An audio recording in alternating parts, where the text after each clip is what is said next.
Hey guys, what's up? Quick video for you today. I thought I would go over what is in my bushcraft pack. So I got a camping trip coming up, a few people from Florida Bushcraft. Surprise, I know. And thought we'd get into this so I could show you what I take on a summer bushcraft style backpacking trip. Now, for my friends that are into, standard backpacking, this loadout is quite a bit different. I'm not concerned about weight so much. That's a whole different type of trip. This is more, short distance, hike into camp, or, a lot of times it's car camping, driving to the backcountry in Ocala or, somewhere similar. And so weight doesn't matter that much, although I have carried this and it's fine. It's still fairly minimalistic as far as bushcraft goes. But anyway, enough of all that. Let's get into the pack. All right, my pack itself is the Fall Raven Kai Pack 38. So big. It seems bigger than a 38, but I don't know, just holds a lot of stuff, so it's nice. So let's get into this. Let's set this bad boy up. So you can see, pretty standard backpack. We'll start with the side. So what do I got over here? Some gloves. I have my Kukska that I carved recently. Poles. This is for my hammock. I use a War Bonnet Ridge Runner hammock. These are the poles for the Ridge Runner. And then a Helinox Chair Zero. That's what's over here. Okay, and on the other side, nothing special, just my heavy cover canteen, and the pot is in here. So the canteen cup, they all next together, and that's all I keep at one side, just pull it out. For drinking purposes. This pack has one big pocket here. So when we get to that, I don't have a ton of stuff in here. What do I have in here? Okay, so a while back, my dad lives in Michigan, and he sent me a bunch of birch bark logs for carving projects and stuff. So I peeled some off, and we definitely don't need this for a fire starter in Florida, but just because I have it, I thought I would bring it, be something fun to play with and try, since we don't really get to do that here. So that's why this is in my pack. I don't need this as a fire kit. It's a luxury item. It's a fun item. I'm gonna have fun with it. What else is in here? Okay, so my Sawyer squeeze and then my Sea-Knock bag are in here as well somewhere. Yeah, Sea-Knock bag. That's my water filtration system. I always have that somewhere it's easy access. And I always have my canteen to be filled, but if we stop by a water source, I can fill up easily. No big deal. All right, for the top lid, there's one zipper that runs across here, and that's where all of my shelter setup stuff is. That and my knife, of course. So I'll leave my knife in here until I get to camp and then put on my belt. But this is my Pine Ridge forge knife that my buddy Ian made for me to my specs. I love it. It's the best thing I've ever owned. Thank you, Ian. Nice sheath, ferro rod, so survival kit right here, right? Survival kit. And the rest is, like I said, my shelter setup type stuff. So these are guy lines for my tarp. This is ridge line for my tarp. It's got prussics on it, so easy, fast setup. 4 tent stakes. If I need more than 4, I'll just make some. It's really not a big deal. And then I use the Eno. Oh God, what are they called? Helios. It says it on the stuff side. Helios. They're like a whoopee suspension. Makes it fast. Makes it nice. All right, delving into the pack. Let's take a look. It's kind of heavy when it's sitting on your lap, though. I will say that. And awkward for the video. This is nothing special. This is just a piece of Tyvek. So I usually take this on my ultralight trips, any backpacking trip, car camping trips, everything. I have this, and it's just like a 3x4 sheet, and I just put it down at some place to throw my gear so that I can be messy. It's pretty much what that's for. So, or on ultralight trips, I'll sit on it. It's just nice. All right, what do we got first? This is my Hidden Woodsman. I want to say he calls it a survival kit bag or something along those lines. I can't remember. I'm going to go through this in a little bit. because this is packed. This is heavy. This is probably 10 pounds right here of just crafting stuff. Now, I don't always take everything in this pack. I almost never take everything in this pack. But on a trip like this, where I know it's going to be hot or kind of just be sitting around doing small craft type projects, I want to have a lot of options for different things to do. And plus for the video, I wanted to show you kind of like a maximum type loadout. And then a lot of trips it gets whittled down from what you're seeing.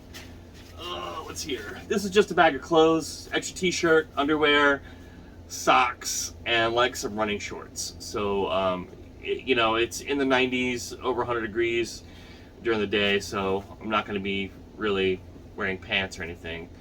I'll wear shorts. Don't get ideas. I have stuff on. But anyway, running shorts in case there's water, could jump in. It's weird looking like this. This is a bag of electronics. So this is like my power bank, which is an Anker. I think it's a 10,000. And then I have my headlamp, which is the Nightcore NU20. I went the 20 over the 25 because I don't need the flashing red light. And I will never, ever, in a million years, use my headlamp to signal SOS. If I'm lost, hurt, stranded, I want somebody to find me, I'm just going to set like a tree on fire or something. That's what I would do. A headlamp's not gonna get me arrested. Oh, they have an important poop kit. Don't confuse it because it's a blue bag like the electronics. But there's a deuce of spades and a bunch of toilet paper in here. I go heavy on the toilet paper because you never know. So there you are. All right, what's next? My hammock, I already mentioned, is a War Bonnet Ridge Runner. So that's about how big it is. I love this thing. I've never been comfortable in your standard gathered end hammocks. Yes, they're long enough. Yes, I lay diagonal. I've tried all that. But I typically toss and turn a lot right before I go to sleep. And a gathered end hammock, when I'm tossing and turning, then I got to find that comfortable spot. And by the time I do that, I want to roll back over. And it's just the whole thing. And this, it's like a floating cot. If you've never been in a bridge hammock, it made hammock camping possible for me. Thank you, War Bonnet. They didn't give me this. I bought it, but you know what I mean. Also, my tarp is a War Bonnet Thunderfly. I want to say it's got a 12-foot or 13-foot ridgeline. I can't remember exactly now. It's big. It has to be a little bigger to cover the bridge hammock because the way the suspension works on those. Keeps the rain out, even in summer in Florida with the winds and the sideways rain and all that. This works, and as you can see, it's pretty small for the amount of tarp you get. What's in here? Okay, my sleeping bag. This is nothing special because it's so hot. Usually don't really cover up too much. Maybe sometimes it gets cold enough to. My normal, I use a quilt usually for backpacking, and pretty much all my backpacking, ultralight, bushcraft, doesn't really matter. I use a light equipment 40-degree quilt, which gets me through the full year in Florida. Not so much other places, but in Florida, 40 degrees is pretty much perfect for me for all year round. But in summer, where I know I'm going to be hot, sticky, gross, I don't want to get that nasty. So this is actually really old. It's an old North Face Aluition 55. Maybe they make this still. I don't know. I haven't had this thing for several years. But really, any synthetic blanket or synthetic, not cold rated sleeping bag would be fine. So even like a Costco down throw, but I would probably go with the synthetic one if you get as nasty as I get, because man, what's left? Okay, my Thermarest Uberlight. Once again, this is another thing that comes with me no matter what type of trip I'm doing. My hammock has a pad sleeve, and in this hammock I prefer putting this pad in the pad sleeve as opposed to using underquilt. I do have an underquilt, but I actually prefer this. It makes the hammock fabric kind of cushiony, and it's just more comfortable for me. And I've been into, I think, the 40s or low 50s, something like that, in my hammock with the setup and been warm enough. And really, that's about as cold as it gets in Florida when I'm hammock camping. When it's in the 30s, I'm in my tent anyway. But yeah, so it's more of a comfort thing for me for that. It has nothing to do with our values or being warm or anything. It's strictly comfort. What's left? Okay, Mamma Jamma, hold on a second. Okay, So normally for any type of trip I'm doing, you know, bushcraft, ultralight, whatever, my food bag is a Hilltop Packs DCF bag that's got my YouTube logo printed on it, and that's just pretty much what I use no matter what kind of trip. Except I have a trip to Yosemite coming up next month, and they require bear canisters, like this BV 450. So I thought for my trip coming up, I would take this on a test run before I get to Yosemite and see how I like it. Although I don't have much of a choice, I have to use it out there, but you know, figured I'd use it. Why not, right? And if I got a little chair, this can also be a chair or a footstool, which is I'm kind of excited about. And it's pretty full. It's got 3 days worth of food in it right now. It's got my spoon, my BRS stove, and a fuel canister as well. And now I'm going with the BRS stove and the fuel canister over, say, something like a twig stove.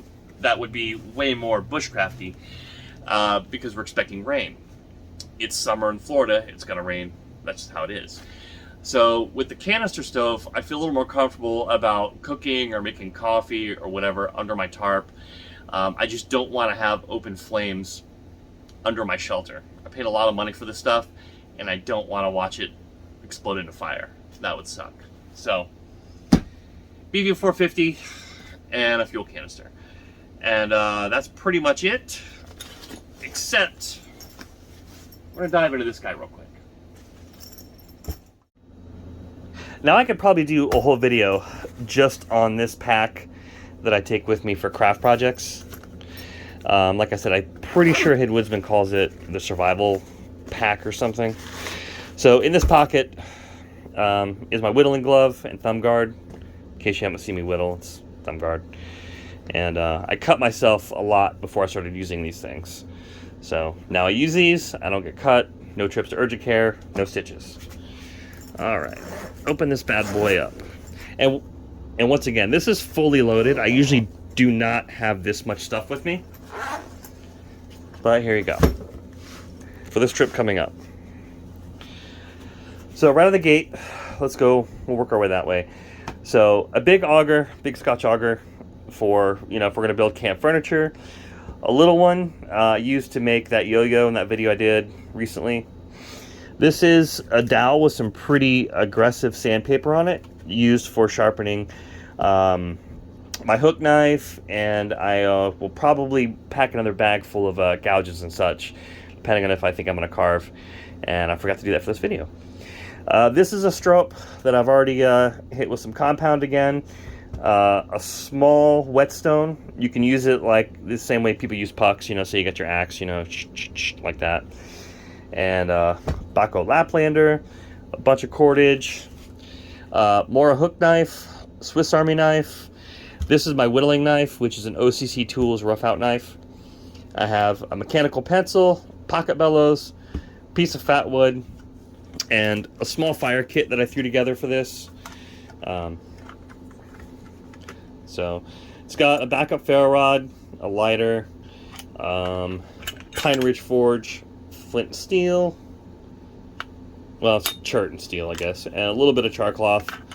I need to make some more char cloth or punk wood or something, but that's pretty much it. Unless I add more, you know, like I said, gouges and such for carving wood spirits, which I'm probably going to do now that I think about it.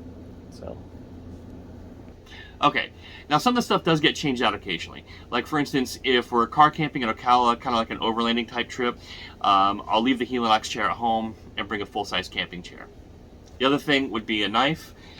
You know, I have a variety of knives, but really since I got this, I don't see myself using any other bushcraft type knife, unless I get something stainless for things like kayak trips and stuff, beach trips, where I don't want to take this and ruin it. The other big thing would be hatchets and axes. So I have a Norland, I have a Gransfors small forest axe, and then I have the Gransfors wildlife hatchet. I've been using this guy a lot more, especially in summertime where I'm not going to have to build, you know, process a lot of wood for a lot of fire. This is better for me for small carving stuff, you know, like I just did kooks here recently, you know, roughed it out with this guy. That's pretty much what I like to take in the summer. And I think that's everything. Let me know if you guys have any questions. Thanks for watching.